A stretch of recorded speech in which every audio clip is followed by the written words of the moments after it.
ce n'est jamais un jour ou une heure déterminée, mais c'est symbolique. Quand on dit le 3 novembre 1989, c'est la chute du mur de Berlin, en fait c'est un processus qui a commencé avant le 3 novembre 1989 et qui s'est poursuivi après le 3 novembre 1989 et qui se poursuit encore. Donc, ce 3 novembre 1989, symboliquement, constitue une date de rupture d'un équilibre déterminé qui existait au niveau des relations internationales, et cela constitue l'ouverture d'une nouvelle ère dans les relations internationales.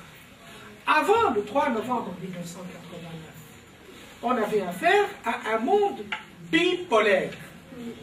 On a parlé d'un monde bipolaire, c'est-à-dire un monde où il y a deux pôles.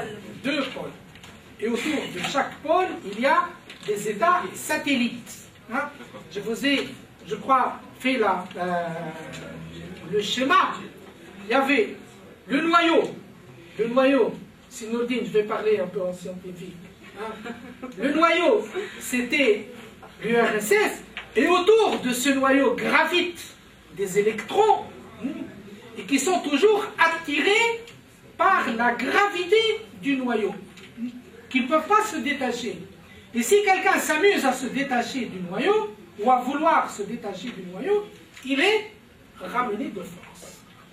Et puis il y avait cet équilibre qu'on a appelé l'équilibre de la terreur. D'accord? Avec la chute du mur de Berlin, et puis une année et demie à peu près après, la chute de l'Union soviétique, et la chute de l'ensemble du bloc de l'Est, et la chute du pacte de Varsovie, qu'est-ce qui reste?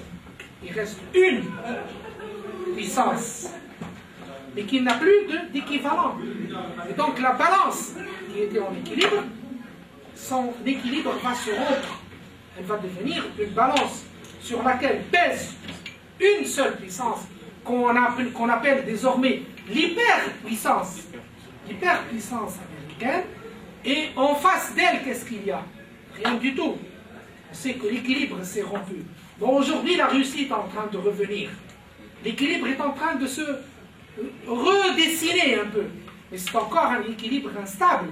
Hein, parce que la Russie n'a pas encore la force, ni économique, ni sociale, ni militaire, de faire revenir la balance à son état d'équilibre. Et nous avons vu tout le tort que cela a causé du fait de rupture de cet équilibre entre les deux superpuissances. Notamment sur les pays du tiers-monde. Et notamment sur une région, par exemple, comme le Moyen-Orient. Au Moyen-Orient, depuis qu'il n'y a plus le contrepoids de l'URSS, eh bien, vous le voyez, Israël se comporte, comme l'a dit l'ancien président américain, en État voyou. Ce qu'il a appelé, lui, les États voyous, à la tête desquels, en réalité, aujourd'hui, nous avons un État voyou, vraiment voyou, un grand voyou, hein, l'État d'Israël, avec le soutien d'un petit voyou, mais qui est très grand, c'est les États-Unis. Et la Chine? Alors la Chine aussi, elle est en train de monter, en effet. Elle est en train de monter, mais la Chine, elle est en train de, en quelque sorte, aller tout doucement et avec beaucoup de précautions parce qu'elle a besoin de l'Ouest. Elle a besoin de l'Ouest. Et que ce soit pour les investissements en Chine ou les investissements de la Chine elle-même. Hein. Il y a un endettement terrible du monde occidental par rapport à la Chine aujourd'hui.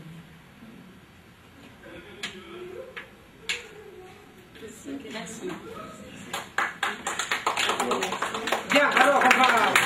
Merci qui m'a donné cette chance pour participer, pour faire une petite conférence. Merci beaucoup. Bien, on reprendra le texte de votre camarade, on va le mettre en propre et on va le distribuer. Je vous remercie.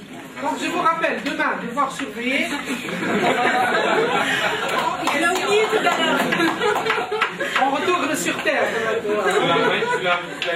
De 3h30 à 5h.